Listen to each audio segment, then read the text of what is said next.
Shalom, bien-aimés dans le Seigneur. J'espère que vous allez bien. Vous savez, aujourd'hui, on est dans un temps où il faut qu'on parle de beaucoup de choses. Beaucoup de choses. Il y a tellement de sujets à traiter. Il y a tellement de sujets à aborder dans les Écritures. Mais nous allons nous concentrer sur un sujet crucial aujourd'hui, que beaucoup de chrétiens négligent, qui est la pudeur et la modestie, qui est la mode vestimentaire pour le chrétien, pour la chrétienne, pour celui qui fait profession de suivre Christ. Donc nous allons voir en fait quelle est la manière de se vêtir en fait pour un chrétien et pour une chrétienne également. Nous allons étudier ces choses. Nous allons voir dans les Écritures pourquoi une femme doit s'habiller de telle manière, pourquoi un homme doit s'habiller de telle manière. Car je crois que les Écritures nous parlent de ces choses. Je crois que les Écritures nous traitent ces choses, mais beaucoup en fait on renie ces choses. Beaucoup rejettent ce principe. Vous savez, différentes religions aujourd'hui prêchent, euh, en tout cas dans leurs règles, on peut voir dans leurs règles, dans leur credo, montrent comment l'homme et la femme doivent s'habiller. On peut regarder dans les religions en dehors du christianisme, on regarde l'islam, on voit comment les femmes s'habillent avec le voile, le hijab, le, le, le, voilà, la burqa, tout ça. On voit comment les hommes s'habillent avec les camis, les sarouels, leur chapeau aussi sur leur tête, leur couvre-chef. On voit que dans le judaïsme aussi, il y a le signout, donc la manière de s'habiller aussi de certaines femmes juives, la pudeur, voilà, avec leur voile ou leur perruque. Voilà, pas de pantalon, que des robes, des longues jupes, des passants de genoux. Voilà, les hommes, en fait, avec les orthodoxes, avec les kippas, les chapeaux noirs, les costumes noirs, la barbe, les papillotes, avec les talit katan. Aussi, il y a le talit gadol, voilà, pour prier uniquement. Donc on voit en fait que dans les religions extra-bibliques, on voit qu'en fait il y a une forme en fait de pudeur. Et c'est tout à leur honneur. Parce que quand nous regardons chez les chrétiens et les chrétiennes, il y a cette notion en fait de rejet de la pudeur. Beaucoup de chrétiens et chrétiennes, notamment dans les courants évangéliques, protestants, etc., il y a ce rejet de la pudeur. Il y a ce rejet en fait de la modestie. Il y a ce rejet en fait du, du, de l'habillement. Il y a ce rejet en fait du renoncement en fait aux parures. Il y a en fait, il y a ce rejet en fait de ce principe biblique élémentaire. Et nous n'allons pas dire que oui, il faut faire telle et telle manière pour être sauvé, il faut faire ceci, cela pour accéder au salut. Non. Notre but n'est pas de dessiner en fait des œuvres pour être sauvé. Cependant, nous devons prendre conscience que l'extérieur reflète l'intérieur et vice versa. L'intérieur reflète l'extérieur et notre extérieur reflète notre intérieur. Il y a cet adage qu'on dit que l'habit ne fait pas le moine, mais on reconnaît un moine à son habit. C'est ça qu'il faut aussi comprendre. Aujourd'hui, beaucoup de bien-aimés rejettent ce principe sous, euh, sous motif ou par l'excuse que Dieu regarde au cœur. Nous parlerons de ces choses, nous viendrons aussi à ces choses. Donc le premier passage que je vais prendre, c'est bien dans Romains chapitre 2. Romains chapitre 2. Éphésiens chapitre 2. Verset 8. Il nous dit, car c'est par la grâce que vous êtes sauvés, par le moyen de la foi, elle ne vient pas de vous, c'est le don de Dieu. Donc on comprend que c'est par la grâce que nous sommes sauvés, par le moyen de la foi, et par rien d'autre. Donc nous sommes sauvés par la grâce, par le moyen de la foi. Donc c'est ça. Et on dit que c'est un don de Dieu, donc c'est un cadeau que Dieu nous fait. C'est-à-dire de manière gratuite. On ne paye pas pour ceci. Et il va dire au verset 9, ce n'est point par les, Paul dira au verset 9, que ce n'est pas par les œuvres, afin que personne ne se glorifie. Donc nous ne sommes pas sauvés par nos œuvres. C'est-à-dire que je ne vais pas faire, faire tel ou nombre de prières pour être sauvé. Je ne vais pas aller à mon église tous les dimanches pour être sauvé ou tous les jours à chaque intercession. Non, ce n'est pas par mes œuvres que je suis sauvé. J'aimerais déjà établir ce principe que c'est pas parce que nous parlons de la pudeur et de la modestie que c'est par ces œuvres-là que beaucoup de bien-aimés seront sauvés. Non. Il faut savoir que beaucoup de bien-aimés qui sont dans la pudeur sont au-dedans d'eux méchants, calomniateurs et mauvais. Beaucoup sont dans l'apparence de la piété. Il faut le dire. Beaucoup sont mauvais. Et beaucoup en font une séduction. Donc c'est pour ça que ce n'est pas par les œuvres, afin qu'aucun homme ne se glorifie. C'est pour ça que je veux mettre ce principe, je veux déjà premièrement établir ce principe. Que celui qui pratique ceci, qui pratique ceci, la modestie, la pudeur, comprenne qu'il ne sera pas sauvé par cela. Ce n'est pas par cela qu'il est sauvé, c'est par la grâce, tout simplement. Et on comprend quoi au verset 10, il dit « Car nous sommes son ouvrage, ayant été créés en Jésus-Christ ». Ce qui fait référence à 2 Corinthiens chapitre 5, verset 17, où il dira « Nous sommes de nouvelles créatures créées en Jésus-Christ ». Donc, en Jésus-Christ, je suis une nouvelle créature. Et c'est pour ça qu'il dira « Je suis son ouvrage ». C'est-à-dire qu'en Dieu, je suis l'ouvrage de Dieu, car ayant été créé en Christ, étant une nouvelle créature en Christ. Il dira pour de bonnes œuvres. Dieu a fait ceci, Dieu m'a créé pour de bonnes œuvres. Dieu, quand je suis né de nouveau, étant une nouvelle créature, Dieu m'a créé pour pratiquer de bonnes œuvres. Il va dire quoi? Que Dieu a préparé d'avance afin que nous les pratiquions. Donc, lorsque nous sommes sauvés, c'est ça qu'il faut comprendre. Premièrement, nous sommes sauvés par la grâce, au moyen de la foi. Nous ne sommes pas sauvés par les œuvres. C'est ça la première chose. Nous ne sommes pas sauvés par les œuvres. Deuxièmement, afin qu'aucun homme se glorifie, et nous sommes l'ouvrage de Dieu créé en Jésus-Christ. C'est pour ce quatrième principe, c'est-à-dire que nous sommes de nouvelles créatures, et pour que je fasse de bonnes œuvres, cinquième principe, que Dieu a préparé d'avance. Sixième principe, étant venu en Christ, Dieu a préparé d'avance pour moi des bonnes œuvres que je dois mettre en pratique. Cinquièmement, il va dire, septièmement, que nous devons les pratiquer. Donc, donc la pratique des bonnes œuvres, c'est en vérité, c'est quoi? C'est pratiquer les commandements de Dieu, pratiquer la parole. Donc, lorsque je suis dans la pudeur et la modestie, je pratique des bonnes œuvres. Maintenant, lorsque nous prenons un passage dans 1 Timothée chapitre 2, versets 9 à 12, regardez ce que Paul va dire.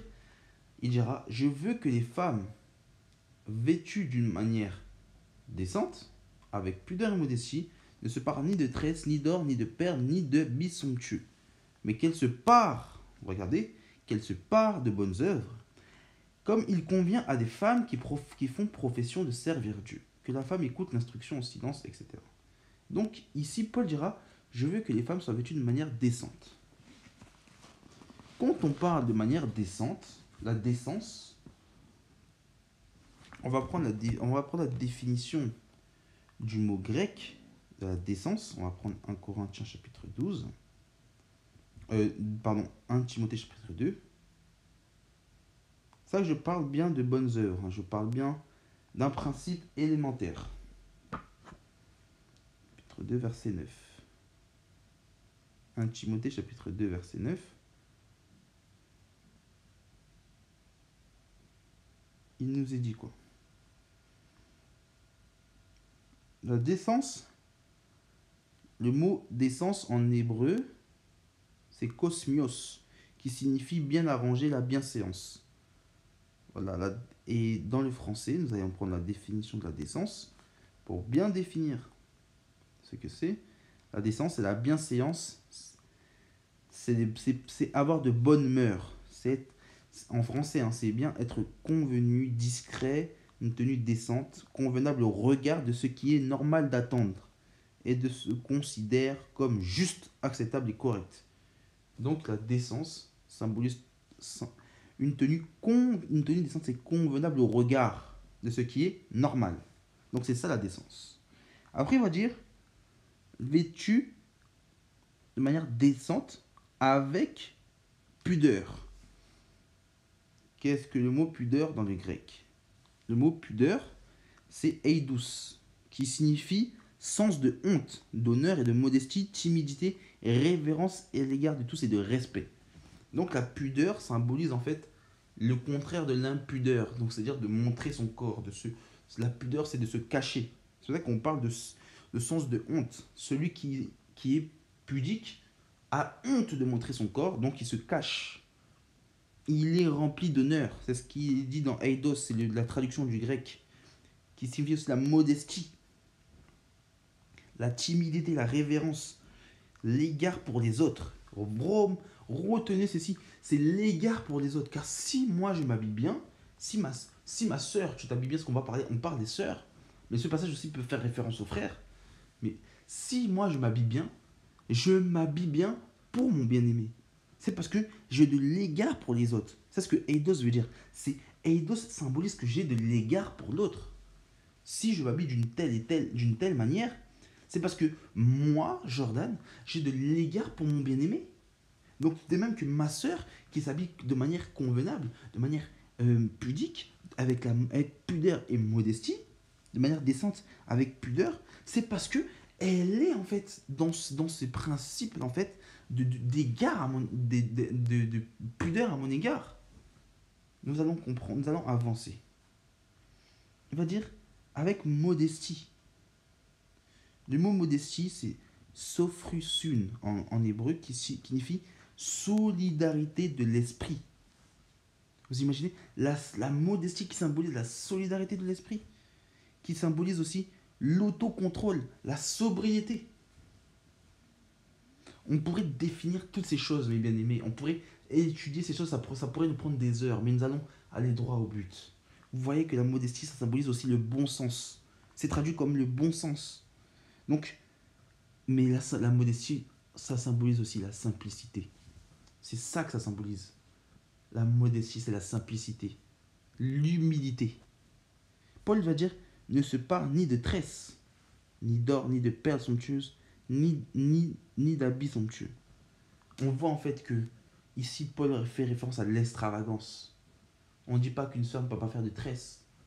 On ne dit pas qu'une sœur ne peut pas se tresser. Non. Mais Paul, il parle d'extravagance. Paul peut parler aussi peut-être d'une manière où beaucoup mélanger les tissages, peut-être des faux cheveux. On ne sait pas, parce qu'à l'époque, il y avait des personnes qui utilisaient des faux cheveux. Les Égyptiens utilisaient des faux cheveux. Bon, là, c'est à l'époque antique, c'était au temps de Rome. Mais il y avait cette notion aussi d'utilisation des faux cheveux. Les perruques étaient utilisées. On voit même au temps la Renaissance, des rois, au temps de la Renaissance, dans les années 1700, 1800, les perruques étaient utilisées aussi. Même dans les années 1600, on voit en fait au temps de la Renaissance que les perruques utilisées par les nobles français. Bon, ceci n'a rien à voir, mais on comprend peut-être qu'il peut faire référence aussi à ceci, sans donner d'interprétation particulière. Ici, les tresses, c'est plegma, c'est ce qui signifie ce qui est tissé, tressé ou tortillé ensemble. Tissu na tresse galon, d'un filet, d'un panier. On parle même d'un panier dans lequel Moïse a été tressé. Voilà, on parle d'or ou de perles. On pourra parler en fait un autre jour des bijoux. Mais la pudeur et la modestie. Je ne condamne pas celles qui portent des bijoux. Dans Ézéchiel, Dieu décrira Israël en fait avec des bijoux. Mais tout dépend dans quel esprit nous portons, les sœurs, vous portez ces bijoux. Dans quelle manière vous portez ces bijoux, si c'est extravagant aussi. Il y a beaucoup de principes à prendre en compte. Mais nous parlerons aussi bientôt du bijou, ce n'est pas un problème. Aujourd'hui, on va parler de la pudeur et de la modestie. La manière pour la femme chrétienne et l'homme chrétien de s'habiller. Il va dire ni d'or, ni de perles, ni d'habits somptueux. C'est pour ça qu'on parle d'habits somptueux parce qu'on parle de l'extravagance, c'est-à-dire et de l'orgueil qui se dégage de ses vêtements. Paul ne dit pas qu'en fait une femme ne peut pas mettre d'or. Voilà, non. Une femme belle est une femme aussi qui est jolie. On voit ça dans la Torah. On voit qu'il y avait des femmes en fait qui étaient comme, regarde, on va voir comment elle s'appelle, Esther, qui s'était embaumée, qui avait fait beaucoup de choses pour paraître belle. Dieu décrit Israël avec des bijoux. Mais tout dépend en fait du principe qu'il y a derrière. Mais nous comprenons que il faut quand même qu'il y ait cette notion de simplicité, de humilité, de pudeur, de modestie, de décence. Il faut en fait que les bien-aimés, les femmes, puissent s'habiller avec pudeur et modestie. C'est-à-dire que quand on parle de pudeur, c'est de cacher les formes, de cacher la poitrine, de cacher le popotin, de cacher toute apparition en fait, des parties intimes, de toutes ces choses. Il faut que ça soit caché. Tel un bonbon est caché par l'emballage. De même que les frères, qui sont musclés ou peu importe, qui puissent se cacher en fait, qui puissent ne pas être dévoilés, porter des jeans serrés, porter des débardeurs, des shorts, toutes ces choses-là qui montrent l'impudeur. Voilà, ce, voilà de quoi nous parlons. Regardez dans 1 Pierre 3, Pierre aura le même langage que Paul.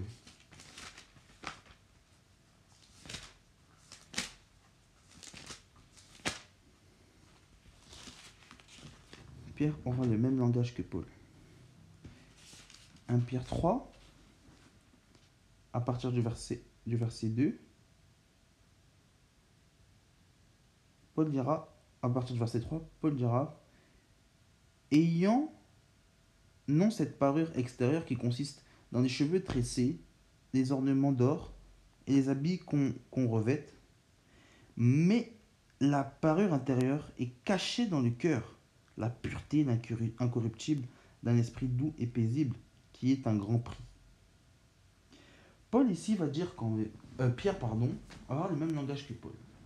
Il va dire que l'apparence extérieure, tout ce qui est les ornements d'or, tout ce qui est les habits qu'on revête, les cheveux tressés, tout ce qui est la parure extérieure, doit être mis de côté. Doit être mis de côté. Toutes ces choses sont des choses vaines. Toutes ces choses-là ramènent à l'orgueil, ramènent à la folie. C'est moi qui le dis, c'est pas Pierre. Je dis que ça ramène à la folie dans le sens, comprenez mon langage. Ceci n'est bon forcément pour personne. Nous ne disons pas qu'une femme ne peut pas porter un bijou. Nous ne disons pas ceci. Nous ne sommes pas adventistes. Nous ne sommes pas, voilà. Nous ne sommes pas ni apostoliques. Voilà. Nous pourrons parler du bijou un jour. Voilà. Ce n'est pas un problème. Mais ici, qu'on parle d'extérieur, d'apparence extérieure, c'est vraiment dans l'extravagance, c'est vraiment dans l'abus en fait de l'habillement en fait. C'est dans l'orgueil que revêt l'habillement. Et même aussi dans les circonstances. On pourra en parler. Mais Pierre va parler de la parure intérieure. Parce qu'intérieurement, nous avons une parure. Surtout les sœurs. Il dira, est caché dans le cœur, dans ce qui est dans l'âme.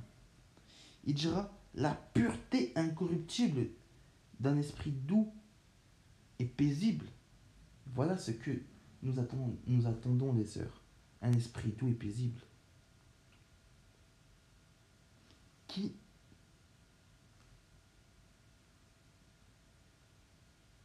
d'un esprit doux et paisible, qui est un grand prix devant Dieu.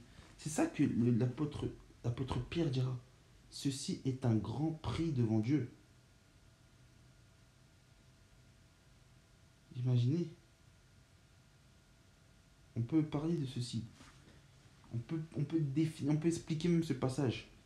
Mais on voit en fait que on ne se concentre pas sur les choses extérieures, sur la parure incorruptible, la parure extérieure. Mais on se concentre sur la parure intérieure. Parce que comme je l'ai dit aussi, beaucoup en fait peuvent voilà, être beau, être belle de manière voilà, charnelle, avoir des beaux cheveux, avoir de l'or sur elle, mais être un tas de boue à l'intérieur. Avoir une parure intérieure immonde. Mais être un tombeau blanchi. Beaucoup sont comme ça. Mais nous ne sommes pas de ces choses-là. Nous croyons que c'est l'intérieur qu'il faut changer, qu'il faut laver, afin que l'extérieur soit nettoyé. Regardez, on va en prendre ce passage. Nous allons continuer un peu et regardez ce qu'il va dire au verset 5. Ainsi se paraient autrefois les saintes femmes qui espéraient en Dieu, soumises à leur mari. Voilà le comportement des femmes qu'il y avait à l'époque. Elles étaient douces d'esprit, elles étaient elles avaient une pureté incorruptible, un esprit doux et paisible. Elles étaient douces d'esprit. Et il va dire quoi? Ainsi se paraît, c'est cette parure intérieure et cachée que ces femmes d'autrefois se paraient.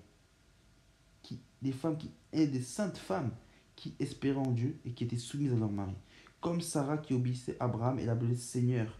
C'est d'elle que vous êtes devenues les filles en espérant que ce qui est bien,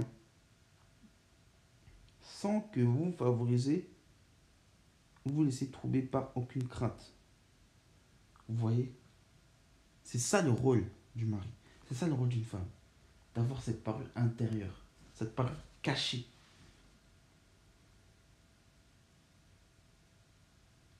C'est ça le rôle de la femme. Et on parle de ce qui est caché. C'est pour ça que nous ne favorisons pas l'extérieur. Nous ne disons pas que dès qu'une sœur arrive dans l'évangile, il faut qu'elle change directement de style. Voilà. Il faut qu'elle soit, voilà, pour se conformer aux autres, dès qu'elle arrive dans l'assemblée, il faut qu'elle change, non, non, non, de vêtements. Et par conformisme, on va faire quelqu'un qui a une apparence de piété, mais au-dedans d'elle, elle n'a pas la conviction. Elle n'a pas, en fait, elle n'est pas changée par le Seigneur, elle n'est pas née de nouveau. On veut faire d'elle, en fait, un tombeau blanchi. Non, ce n'est pas l'évangile de notre Seigneur Jésus-Christ. Nous ne croyons pas en ceci.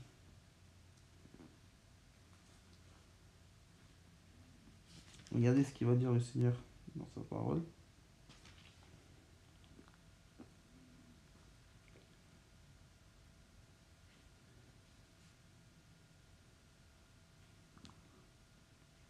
Dans Matthieu 22.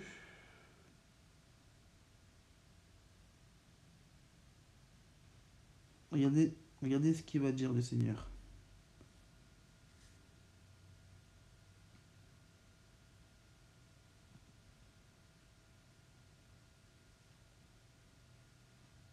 Dans Matthieu 22.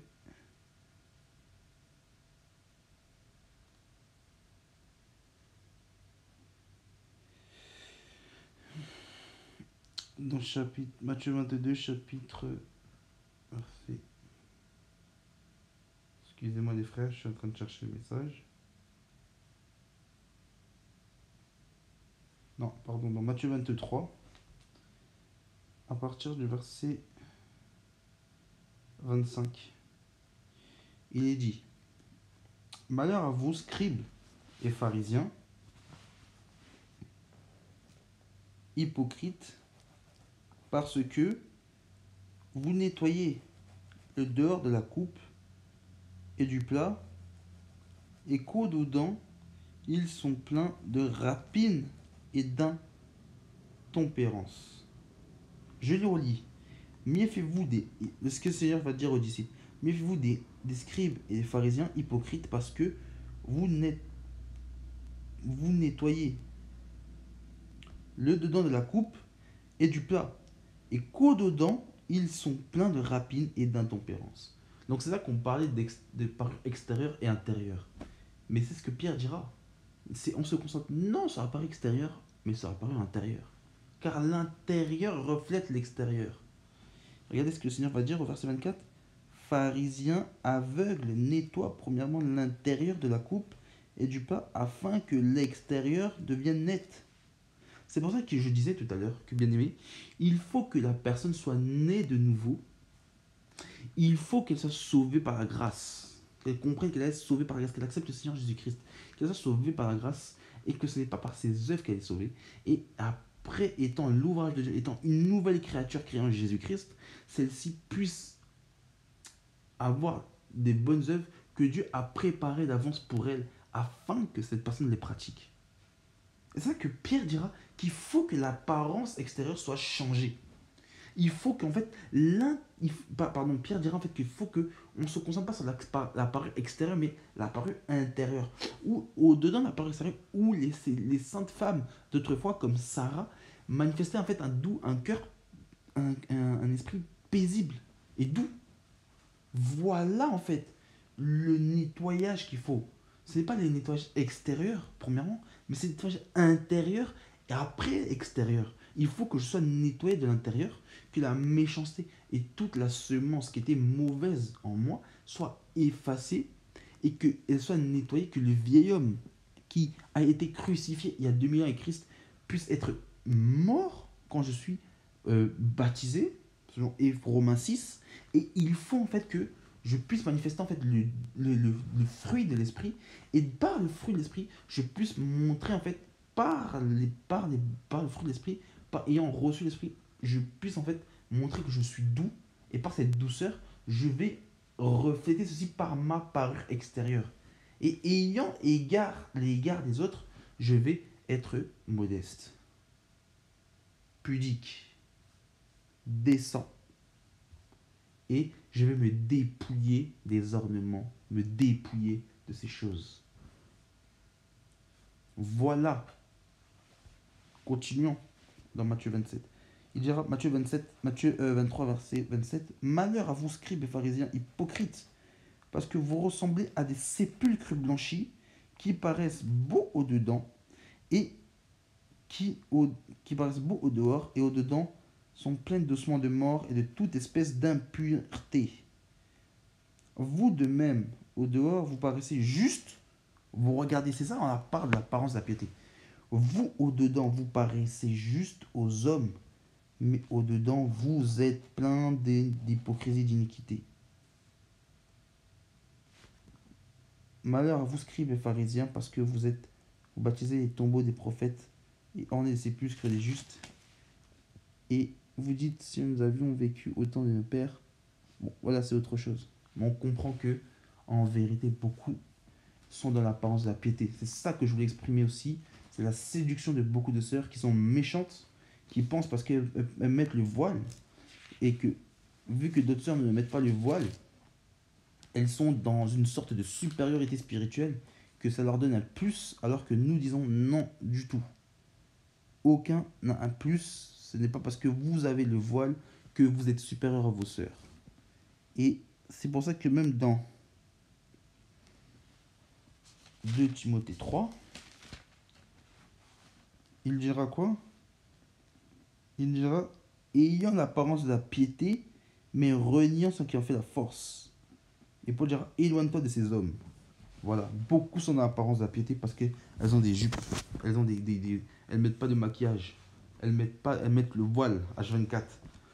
Elles ont tellement le voile serré que on voit les veines qui peuvent péter parce qu'elles sont méchantes avec les sœurs qui ne connaissent rien, qui sont encore mal affermies et qui ne connaissent pas encore ces choses et que Dieu ne les a pas encore éclairées sur ce point. Voilà, il faut faire attention à l'orgueil. Parce que moi je dis la vérité, les bien-aimés, les sœurs qui sont comme ça, elles iront en enfer. Pareil avec les femmes impudiques. Parce qu'elles auraient eu, parce qu'elles ont été en fait euh, hypocrites. Parce qu'elles ont été hypocrites. Elles avaient cette apparence de piété, mais au-dedans d'eux, elles reniaient ce qui en fait la force. Tout simplement. Donc, voilà pourquoi, bien-aimés dans le Seigneur, il faut comprendre que c'est l'extérieur. Avant tout, c'est l'extérieur.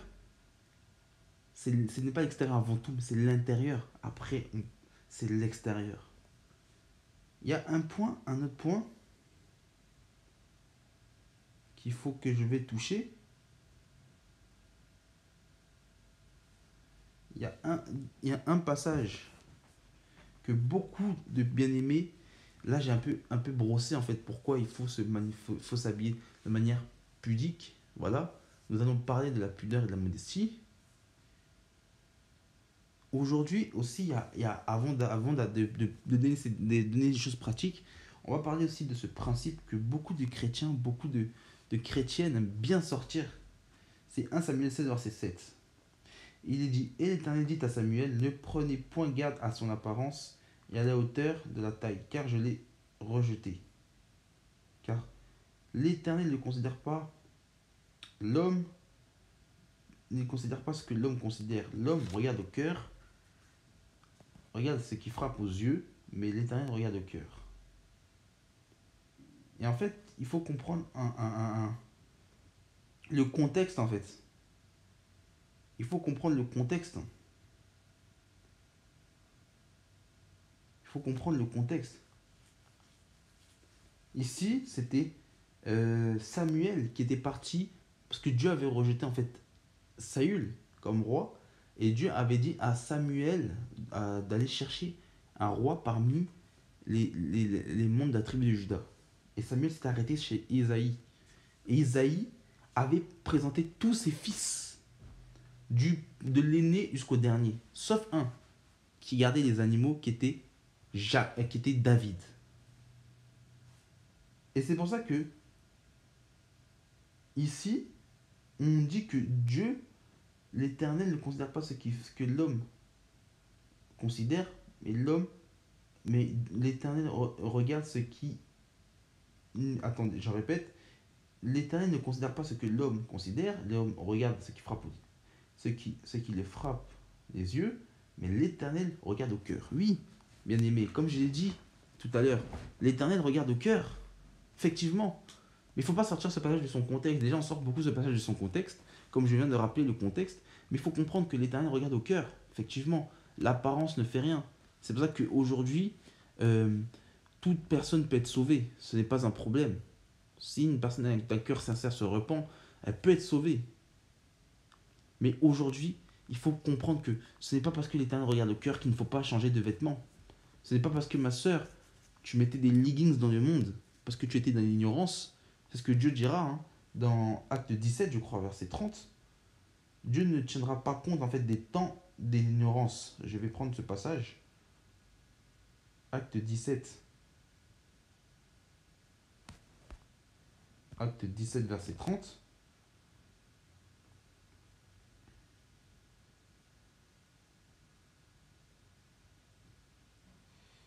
Acte 17, verset 30.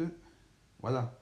Dieu dit sans tenir compte des temps d'ignorance, annonce maintenant à tous les hommes en tout lieu qu'ils aient à se repentir. Voilà. Dans la version seconde. Dans la version Martin, il dit mais Dieu passant par tous ces temps d'ignorance annonce maintenant à tous les hommes en tout lieu qu'ils se repentent. Dieu, dans la version Darby, Dieu donc ayant passé par-dessus les temps de l'ignorance ordonne maintenant aux hommes de tous en tout lieu qu'ils se repentent. Donc maintenant Dieu ayant ne tient pas compte des temps d'ignorance. Toi, ma soeur, tu t'es repenti, mon frère, tu t'es repenti. L'habillement que tu avais dans le monde, tu ne peux pas avoir le même que dans l'église. Ce n'est pas possible. Ou dans le Seigneur. Ma soeur, toi qui mettais des leggings dans le monde, où on voyait toutes tes formes, tu ne peux pas venir dans l'église et t'habiller d'une manière impudique. Ce n'est pas possible. Et c'est pour ça que tout à l'heure, vous vous rappelez, je parlais qu'il faut faire... Quand j'ai défini un peu les différents principes en fait dans 1 Timothée 2 verset 9, on parlait en fait des différentes étymologies des différents mots en grec. Et rappelez-vous, tout à l'heure j'avais un peu parlé de l'égard à la personne. On va reprendre 1 Timothée chapitre 2. 1 Timothée 2, verset 8.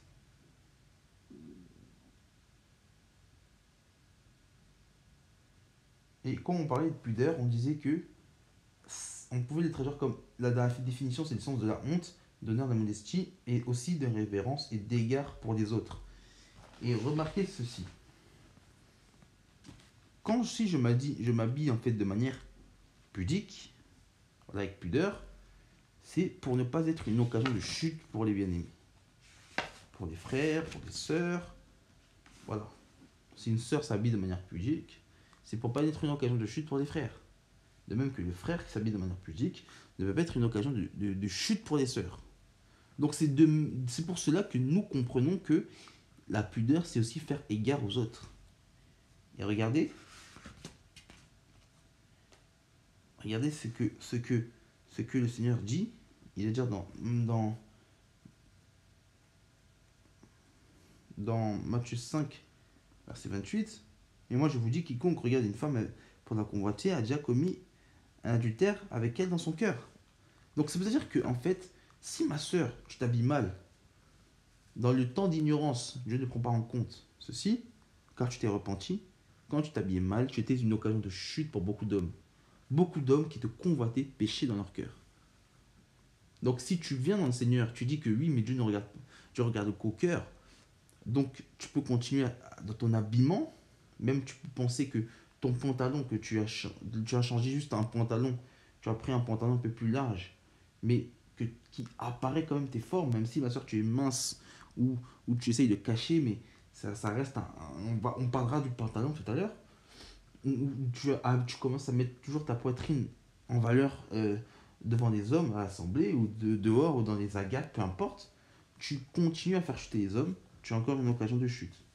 Et Dieu dit que celui qui regarde une personne dans son cœur a commis l'adultère avec elle. C'est-à-dire que ma soeur, tu commets l'adultère. Si on reprend Matthieu 5 vite fait pour la compréhension, Matthieu 5, je prends rapidement.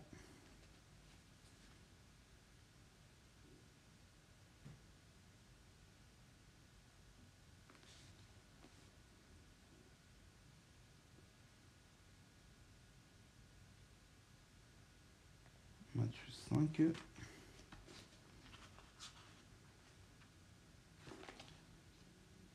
Matthieu 5, verset 29. Il dira: si ton œil droit est pour toi une occasion de chute, arrache-le et jette-le loin de toi. Car il est avantageux pour qu'un seul membre périsse et pour que tout ton corps entier ne soit pas jeté dans la géhenne, pardon. Et il dira: si ta main droite est pour toi une occasion de chute, coupe-la et jette-la loin de toi, car il est avantageux pour qu'un seul membre périsse, que ton corps entier n'aille dans la géhenne, pardon. Donc c'est pour cela, bien aimé, si nous agissons mal, frères et sœurs, si nous nous habillons mal, nous sommes une occasion de chute pour beaucoup. Nous sommes une occasion de chute pour beaucoup. Et Dieu nous demandera des comptes. C'est pour ça, veillons sur notre habillement. Il y a un principe que j'aimerais bien mettre les choses dans leur contexte, c'est le pantalon.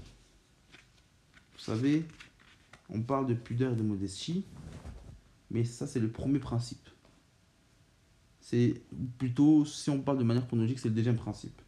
Le premier principe, c'était dans il y a une écriture qui symbolise Deutéronome chapitre 22, verset 5, où il dira: une femme ne portera point un habillement d'homme, et un homme ne mettra point des vêtements de femme, car quiconque fait ces choses est en abomination devant l'Éternel. Et lorsqu'on lit même 1 Corinthiens 11, on va voir que Paul va faire un peu ce rappel aussi par rapport au voile, par rapport en fait à la condition de l'homme et de la femme. Que la femme doit avoir des longs cheveux, l'homme ne doit pas avoir de longs cheveux, la femme doit se voiler et l'homme ne doit pas se voiler. Pour qu'on fasse une distinction entre les deux. Pour qu'on pense, on comprend que la femme est à sa place, l'homme est à sa place. Que l'homme est le chef et que la femme est une aide pour l'homme, mais l'homme doit gouverner sur elle, comme il dit dans la traduction Shuraki, où l'homme dominera sur elle. Et qu'on comprend que selon 1 Corinthiens 11, verset 3, l'homme est le chef de la femme. Donc, on comprend que quand Dieu a créé l'homme et la femme, naturellement, il a mis une disposition différente, que ce soit morphologique, que ce soit même au niveau du caractère, que ce soit même spirituel. L'homme et la femme ont des dispositions différentes. Voilà pourquoi même nous disons que la femme ne peut pas enseigner, par exemple. Que l'homme, lui, c'est lui qui enseigne. Parce que c'est lui qui est l'homme qui a la tête, entre guillemets. Bien que le chef, c'est Christ, c'est lui le Képha, le chef de l'église. Et comprenez mon langage. Donc, c'est pour cela que il faut qu'il y ait cette différence. Mais aujourd'hui, on voit en fait que la femme met les mêmes vêtements que l'homme. Quand on parle de pantalon, on dit que le pantalon, on voit que la femme porte le pantalon, donc l'homme porte le pantalon. L'homme porte l'homme porte une robe. Aujourd'hui, l'homme porte une robe, la femme porte une robe, l'homme porte une robe aussi. On voit en fait à notre époque, nous voyons que nous sommes dans une époque impie. Aujourd'hui, on veut supprimer les genres. Vous savez, avant ceci, à la fin du 19e siècle, début 20e, à Paris, il y avait une loi où il était interdit à une femme de porter un pantalon. Pourquoi? Parce que c'était considéré comme du travestisme. C'était considéré comme du travestisme. Parce qu'il faut savoir qu'à l'origine, le pantalon était un vêtement d'homme. Et bibliquement, on peut prouver que le pantalon était un vêtement d'homme. Et que son ancêtre est le caleçon. Vous savez, le pantalon est né parce que les hommes faisaient du cheval. Il leur fallait une tenue agréable. Et c'est pour cela que le pantalon a été créé pour que l'homme puisse faire du cheval. Et vous allez voir que dès que la femme a demandé son émancipation, c'est-à-dire a demandé en fait à être indépendante, à avoir les mêmes droits que l'homme, la femme a demandé en fait à devenir en fait égale à l'homme, que la femme a demandé à vouloir en fait être comme l'homme, dominer même sur l'homme, eh bien on voit en fait que elle a demandé aussi à avoir un pantalon, à avoir les mêmes droits que l'homme, donc à porter les pantalons également. Et là, nous sommes rentrés dans l'ère en fait du travestisme. Et c'était le début en fait pour arriver aujourd'hui où il n'y a plus de genre particulier. Un enfant qui se sent femme peut devenir femme. Un homme qui se sent femme peut devenir femme. On voit en fait que la condition en fait de l'homme et de la femme ont été pervertis, ont été anéantis, ont été mises à terre. Et on voit en fait que le pantalon, à l'origine, était pour l'homme. Et historiquement, vous pouvez faire des recherches, c'était créé pour l'homme. Et on peut voir même que le pantalon aujourd'hui, peu importe qu'il soit large, qu'il soit court, le pantalon montre toujours les formes de la femme. Peu importe. Même si on peut me dire, on peut prendre comme excuse qu'il y a des pantalons pour hommes, des pantalons pour femmes, je ne peux pas recommander à une sœur de s'habiller en pantalon. Premièrement, ce n'est pas féminin, et premièrement, ça met en valeur les formes. On dit un pantalon homme, pantalon femme. Regardons les pantalons. Quand je regarde le pantalon baggy, on voit que c'est un pantalon large. Des femmes mettent des pantalons larges, des pantalons boys friends. On voit quand même des formes. Les pantalons jeans slim, les femmes en mettent des jeans slim, les hommes en mettent des jeans slim. Les pantalons boys friends, les hommes en mettent aussi, les femmes en mettent. Donc on voit en fait aujourd'hui que peu importe les styles, les coupes, il y aura toujours des choses semblables. Or, la Bible dit qu'il faut qu'il y ait une différence entre l'habillement de l'homme et de la femme. On m'a dit que oui, mais on va me dire oui, mais à l'époque, frère Jordan, il portait des tuniques. Mais une tunique et une robe, c'est différent, bien aimé.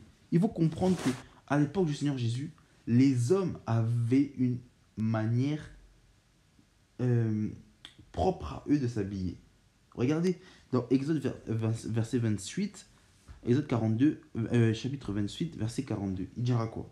Le Seigneur dira, en disant à Moïse, parce qu'il va recevoir des lois par rapport en fait aux prêtres et aux sacrificateurs, tu leur feras des caleçons de fin lin pour couvrir leur nudité de leur chair. Ils iront des reins jusqu'aux cuisses. On parle du caleçon. Dans Exode 30, on parle du caleçon. C'est-à-dire qu'il allait des cuisses, des reins jusqu'aux cuisses. C'est-à-dire que ça dit jusqu'au niveau peut-être du genou.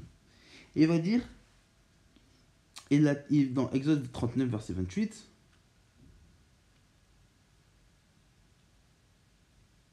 attendez, toujours dans Exode chapitre 28, verset 42, il va dire, tu les couvriras de caleçons pour couvrir la nudité de leur chair, et ils iront des reins jusqu'aux cuisses. Et ils seront sur Aaron et ses fils, lorsqu'ils rentreront dans la tente d'assignation, lorsqu'ils s'approcheront de l'autel, pour faire le service dans le lieu saint, afin qu'ils portent pas d'iniquité et ne meurent pas. Pour lui et pour sa semence après lui.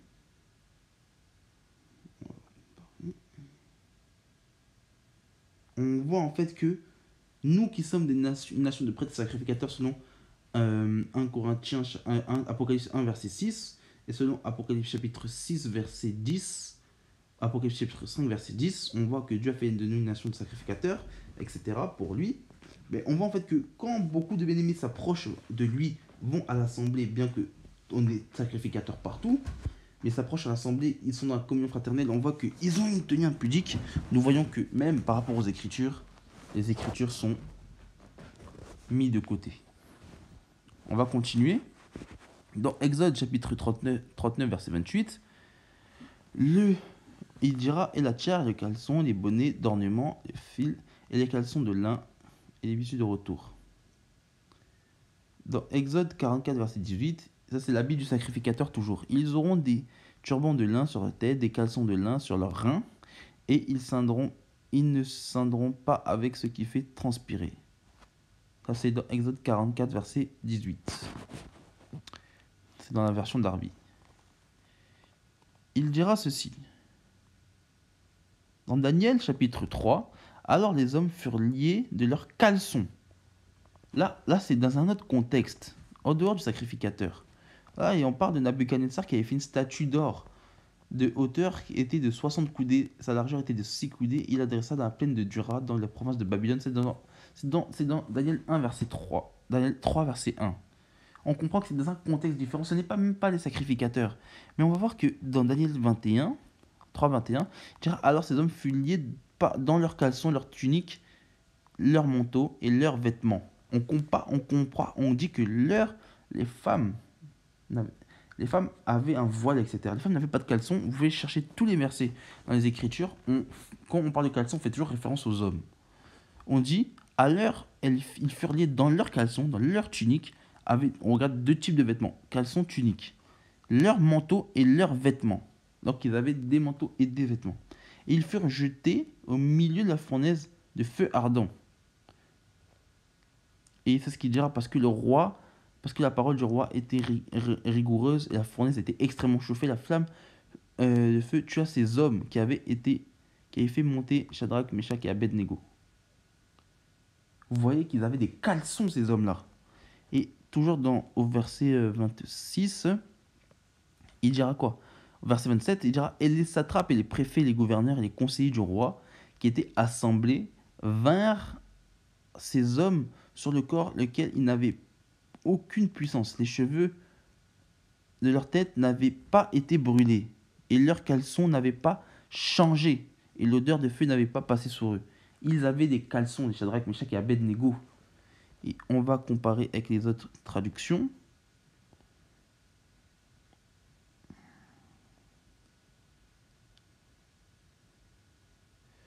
Voilà. On va prendre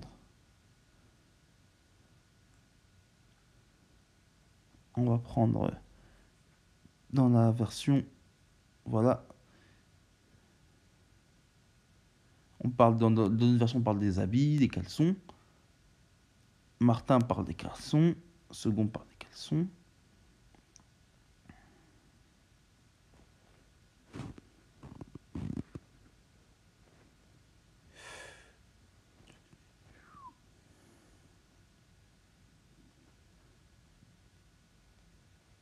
Voilà, nous allons prendre.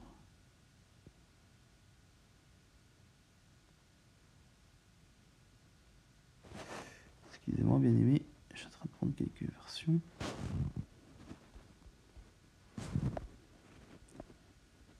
Voilà. On parle de différentes manières de s'habiller. Et on voit en fait que le caleçon était en fait l'ancêtre du pantalon. Voilà. Dans Daniel 3, 21, dans la Bible français courant, il dit, aussitôt il ligota ces trois hommes vêtus de leurs costumes d'apparat, de pantalons et de tuniques. Et on les jeta dans la fournaise. Donc, on comprend que ici on parle de pantalons. Dans d'autres versions, on va parler de tunique, de leur robe, etc. Ici, on parle de leurs pantalons, qui fait référence à leurs caleçons. Les caleçons étaient considérés comme des pantalons.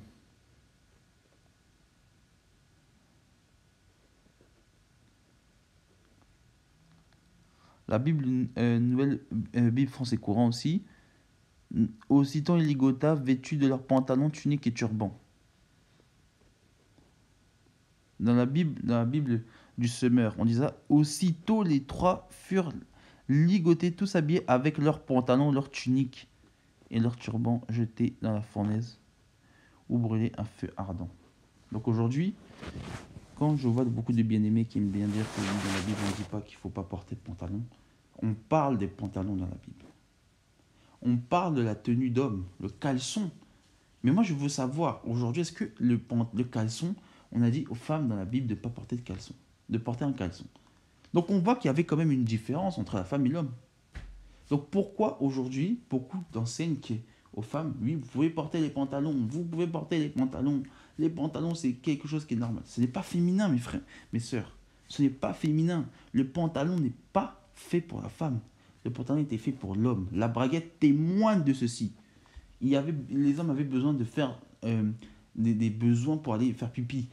Quand même les armures au Moyen-Âge étaient complètement cloisonnées, il n'y avait pas de braguette, c'était impossible d'aller uriner. Mais on voit en fait que la braguette a été créée uniquement pour que l'homme puisse uriner. La femme ne peut pas uriner avec une braguette ouverte. Donc on voit en fait que ça a été en fait créé et l'usage a été fait pour l'homme dès l'origine. Il faut comprendre la machination du diable derrière. Rendre quelque chose de bon, rendre quelque chose dans son usage et dans un usage et détourner son usage. C'est ça qu'aujourd'hui même beaucoup prennent la parole de Dieu et disent tout est n'importe quoi. Et c'est pour ça qu'après beaucoup disent que oui mais ça c'est la parole de Dieu, on catégorise la parole de Dieu, on dit que non c'est faux, c'est falsifié, c'est ceci, c'est cela. Parce que beaucoup en fait ont détourné l'usage primaire de ceci. On comprend qu'un homme qui porte une robe, on va dire que c'est pas normal, ce n'est pas décent. Ce qui frappe à mon regard, ce n'est pas normal. Comme on l'a dit, ce n'est pas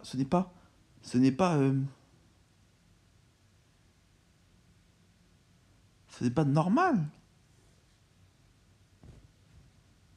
Comme on a vu la définition de la décence, ce qui frappe à mon regard, ce n'est pas une bonne chose, ce n'est pas agréable. Donc comprenons ceci, mes frères et sœurs, le pantalon n'est pas fait pour la femme, le pantalon est fait pour l'homme. Je n'encourage pas une sœur à porter le pantalon. Faut comprendre ceci, mes frères et sœurs. Comprenez ceci. Regardez ceci. Par rapport à la nudité, on va terminer sur la nudité. Il faut comprendre que, regardez, selon Ésaïe 47, verset 1, on va montrer qu'est-ce qu'est la nudité selon les Écritures. Ésaïe 47, c'est une prophétie, mais il faut bien comprendre, on parlons selon la doctrine. Dans Ésaïe 47, verset 1, il nous est dit: Descends, assis-toi dans la poussière, vierge, fille de Babylone. Assis-toi à terre, sans trône, fille des Chaldéens. C'est une lamentation sur Babylone. Hein. On ne t'appellera plus fille délicate. Prends les meules et moue de la farine. Ôte ton voile. Relève les pans de ta robe, découvre tes jambes, traverse le fleuve. Verset 3. Ta nudité sera découverte et ta honte sera vue. J'exercerai ma vengeance et je n'épargnerai personne. Donc, d'après ce passage, déjà, premièrement, on parle du voile. Donc une femme à cette époque portait le voile. Si vous voulez comprendre le voile, allez dans les vidéos précédentes où j'avais fait le voile de la femme chrétienne. Ici, il dit que relève les pans de ta robe. Donc les femmes avaient des pans sur leur robe. Et découvre tes jambes, traverse le fleuve. Donc les jambes, c'est-à-dire du pied jusqu'au genou, les jambes, c'est la nudité. Donc, il dit ça, ta nudité, verset 3, ta nudité sera découverte et ta honte sera vue. Donc, on voit que la nudité, ce n'est pas quand je suis nu devant quelqu'un. La nudité, c'est à partir de mes jambes, de mon pied jusqu'à mon genou, c'est là ma nudité. On voit ma nudité. Donc, bien aimé, si on voit tes jambes, tes pieds, à ton genou, on voit ceci, c'est la nudité, frères et sœurs. Il faut, selon la Bible, c'est la nudité. Et c'est pour cela qu'il dira, ta honte sera vue. Et cela fait référence même à Genèse, où, après avoir mangé les fruits, Adam et Ève, Genèse 3, ils vont se rendre compte qu'ils étaient nus. Et ils vont prendre des feuilles de figuier pour se cacher. Et le Seigneur va leur demander, comment savez-vous que vous êtes nus? Donc comprenez ceci, bien aimé, la nudité, c'est à partir de là. Il y a ce principe aussi de cheveux. Vous savez, bien aimé, la parole nous parle aussi des longs cheveux. Selon 1 Corinthiens chapitre 11. Paul dira dans 1 Corinthiens chapitre 11, verset 15, indépendamment du voile, à verset 14, il dira, la nature vous enseigne-t-elle pas que c'est une honte pour l'homme de porter de longs cheveux? L'homme qui porte de longs cheveux, c'est une honte pour lui. Faut que l'homme ne peut pas porter de longs cheveux. L'homme doit avoir des cheveux courts. On va me dire, oui, mais regarde, dans Juge 13, il y avait Samson qui avait des longs cheveux, il avait des 7 tresses. Il y a le vœu de Naziréa dans Nombre 6. Oui, mais ça, c'est un nombre particulier. C'est dans un contexte particulier. Mais aujourd'hui, ce sont des lois cérémonielles. Or, nous ne sommes plus selon cette loi-là. Nous ne devons plus pratiquer ces choses-là. Et Acte 15 nous parle de la loi que nous devons pratiquer. Voilà. Matthieu 5 nous parle de la loi que nous devons pratiquer. Tout simplement, le Seigneur Jésus a interprété la loi, nous a donné le bon sens. Nous ne sommes plus sous la loi. Effectivement, la loi est sainte, est bonne et juste. La loi est spirituelle, mais nous ne devons pas pratiquer ces choses charnelles. C'est ce que Hébreux 9, verset 10, jusqu'au temps de la Réformation, voilà, il faut que ces choses changent. Mais ce sont des lois charnelles. Ce n'est pas pour nous, nous qui sommes spirituels. Bien que Paul, dans Acte 4, Acte 19 et Acte 21, a accompli des vœux, Paul était juif et ceci lui était accoutumé. Et il faisait ceci dans un autre principe aussi, c'est parce que Paul était juif avec les juifs et Paul voulait gagner des juifs. Donc il faut bien prendre les Écritures et les placer dans leur contexte. Donc voilà pourquoi il faut que les bien-aimés, les hommes, n'aient pas de longs cheveux, car c'est une honte. C'est ce que la Bible dit, selon 1 Corinthiens 11, verset 14. Donc bien-aimé, toi qui as des locks, je t'encourage à raser tes cheveux et à avoir des cheveux courts. Mais il va dire au verset 15, mais c'est une gloire pour la femme mais c'est une gloire d'emporter, pour la femme d'emporter, parce que le chevelure lui a été donné en guise de voile. Bon, second a traduit voile, mais ce n'est pas le même mot, c'est parabole lion, qui symbolise parure, qui symbolise couverture ou chevelure. Donc voilà, le voile, les cheveux ne sont pas le voile, bien sûr. Ma soeur, il faut que tu aies des longs cheveux, il ne faut pas raser tes cheveux, il ne faut pas les couper. C'est ce que Paul dira dans 1 Corinthiens 11, verset 6. Il dira toutefois mon contrat qui prie, qui prophétise la tête non voilée, déshonore son chef, c'est comme s'il était rasé. Quelqu'un qui est rasé déshonore également son chef. Paul va dire qu'au verset 5, ça c'est au verset 5 et au verset 6, il va dire car une femme n'est pas voilée, qu'elle se coupe aussi les cheveux. Si une femme n'est pas voilée, qu'elle se coupe aussi les cheveux. Et il va dire aussi, or il est honteux pour une femme d'avoir les cheveux coupés ou d'être rasée. Une femme qui a les cheveux coupés ou rasés, c'est honteux pour elle. Et c'est ce que le Seigneur va dire dans Ésaïe 3, verset 16, en menaçant les femmes orgueilleuses de Jérusalem.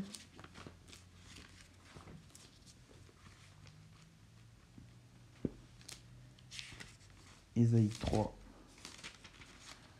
verset 16. N'oubliez pas que mes sœurs, quand vous priez, vous devez vous voiler. Comme il dit dans 1 Corinthiens 11, verset 6. N'oubliez pas ce principe. J'ai fait une vidéo sur le voile. Vous pourrez aller voir le voile et vous comprendrez quel est le sens du voile selon la Bible. Donc, selon Ésaïe 3, verset 16, il dit, l'Éternel dit, parle, parce que les fils de Sion sont orgueilleuses et qu'elles marchent le cou tordu et les regards effrontés. Parce qu'elles vont à petits pas et qu'elles se font résonner les boucles de leurs pieds. Le Seigneur rendra chauve le sommet de leur tête, les filles de Sion. L'Éternel découvrira leur nudité. Il les rendra chauves, donc on comprendra qu'elles seront honteuses. En ce jour, le Seigneur ôtera les boucles qui servent d'ornement à leurs pieds et les filets et les croissants, les pendants des oreilles, les bracelets et les voiles. Donc les femmes avaient des voiles à cette époque, elles avaient des bracelets, elles avaient des bijoux. Il faut comprendre qu'elles avaient des bijoux. Les diadèmes, les chaînettes des pieds et les ceintures et les boîtes de senteurs et les amulettes, les bagues et les anneaux de nez, les vêtements précieux et larges, les tuniques, les manteaux et les gris licernes, les miroirs, les chemises fines, les turbans et les trucs, surtout légers. Donc, on comprend en fait, ma soeur, que tout ce que je disais, c'est que même par rapport aux bijoux etc., Dieu jugeait l'orgueil en fait. C'est l'orgueil qu'il y avait derrière ces choses. Nous ne disons pas qu'une soeur ne peut pas porter de bijoux, mais c'est l'orgueil qu'il y a derrière. Si une soeur porte des bijoux mais qu'elle est orgueilleuse, à cause de ces bijoux, elle doit les retirer. Et aussi, il faut qu'elle les retire de sorte ou qu'elle se dépouille parce que elle peut porter des bijoux, parce qu'une femme doit se faire belle, voilà. Cependant, il faut elle soit modeste, elle soit simple aussi. Il faut qu'elle ait la simplicité aussi, parce que sinon, elle peut aussi voler la gloire de Dieu. Il y a ce deuxième principe aussi, il faut faire attention, elle peut voler la gloire de Dieu. Nous parlerons un jour des bijoux.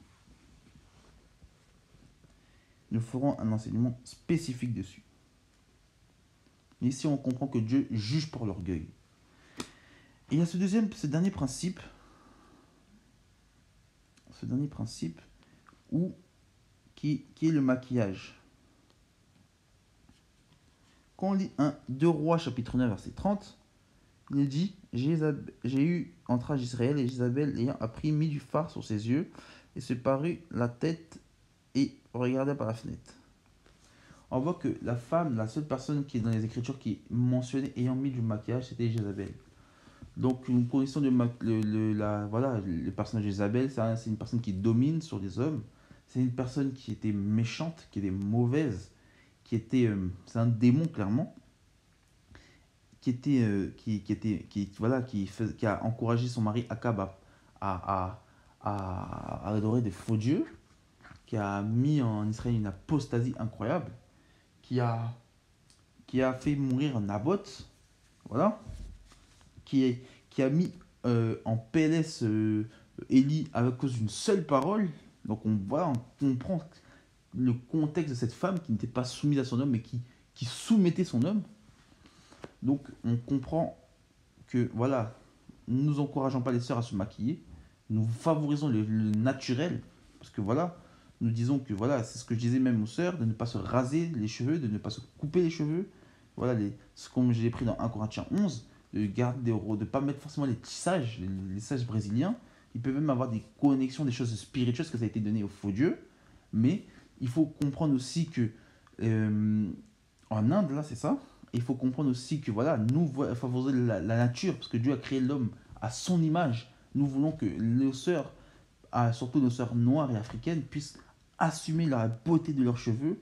Bien que je ne suis pas d'accord avec les enseignements des femmes du message de Branham, du branhamisme, regardons les sœurs du message, les sœurs noires africaines et congolaises, comment elles prennent soin de leurs cheveux, comment elles ont des beaux cheveux, des cheveux crépus qui sont très très très beaux.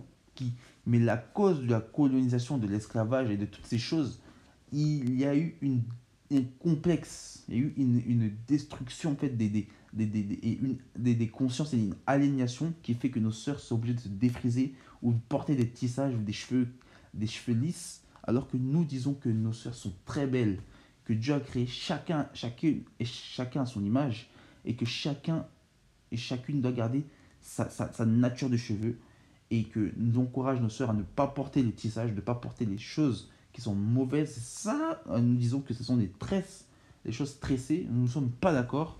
Mais si une sœur se tresse les cheveux avec ses cheveux seuls, nous ne sommes pas contre.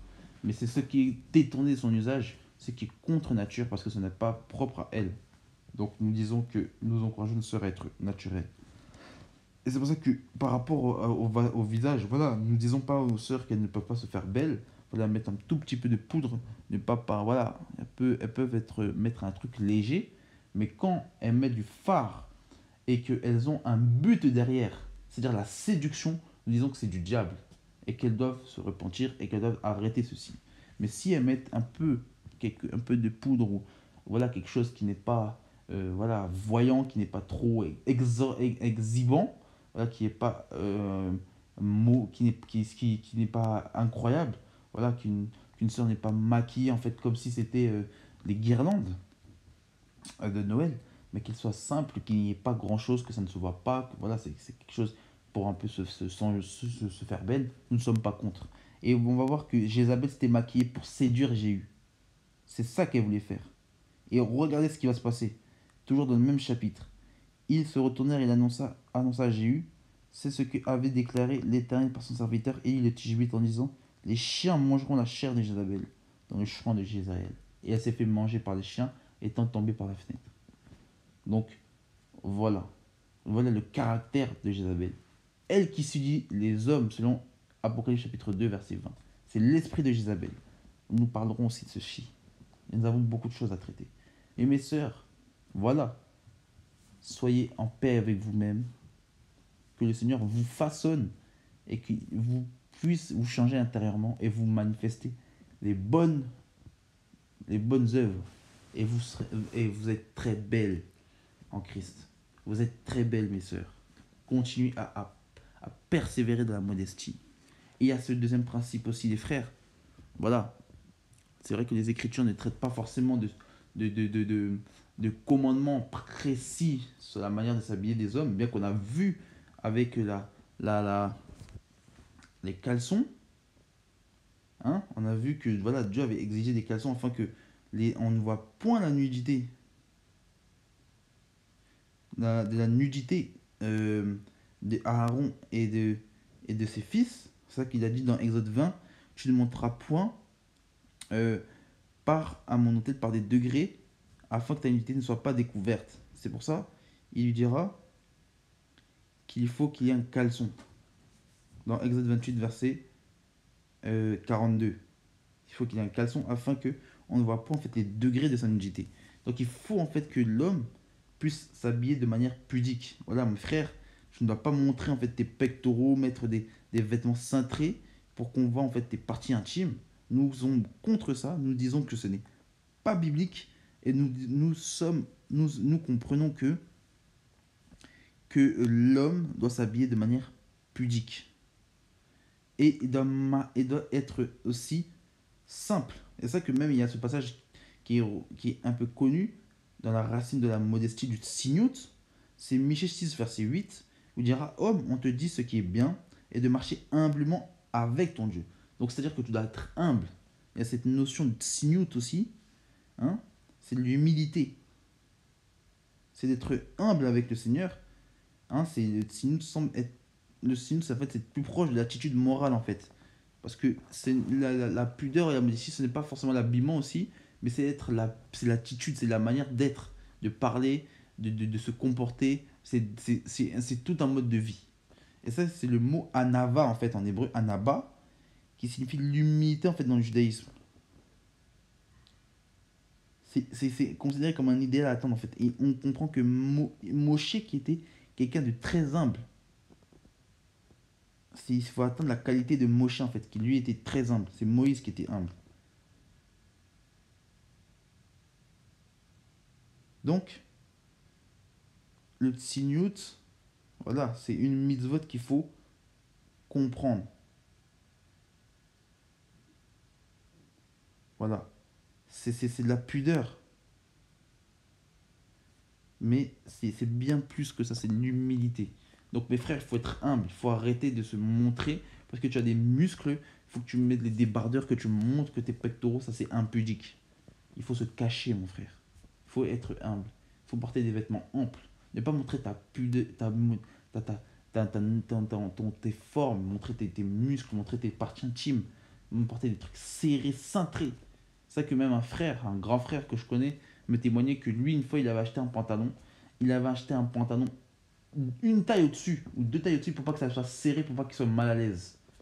Un autre frère que je connais porte des vêtements larges, par pudeur, parce qu'il ne veut pas être une occasion de chute pour les sœurs. Il évite même de mettre des shorts à l'assemblée, parce qu'il ne veut pas être une occasion de chute pour beaucoup. De même que moi, je porte des vêtements larges, parce que je ne suis pas fin, mais je suis aussi parce que je sais que je ne veux pas être une occasion de chute. Quand je porte des vêtements, un vêtement qui est un peu plus cintré, je suis gêné. Parce que je me dis que je peux être une occasion de chute pour une bien-aimée. Donc, il faut faire attention à son habillement, mon frère. Fais très attention, mon frère. Parce qu'on parle des sœurs, mais mon frère aussi, faut t'habiller convenablement. Parce que les sœurs aussi peuvent tomber. Faut pas oublier que les sœurs sont aussi terrestres. Elles sont pas, elles sont spirituelles, mais elles sont aussi terrestres. Nous pouvons faire être des occasions de chute. Faisons attention, mes frères. Faisons attention. En tout cas, sur cet enseignement, j'espère vous avoir édifié et que le Seigneur vous encourage, mes sœurs. Que le Seigneur vous bénisse et que le Seigneur vous garde.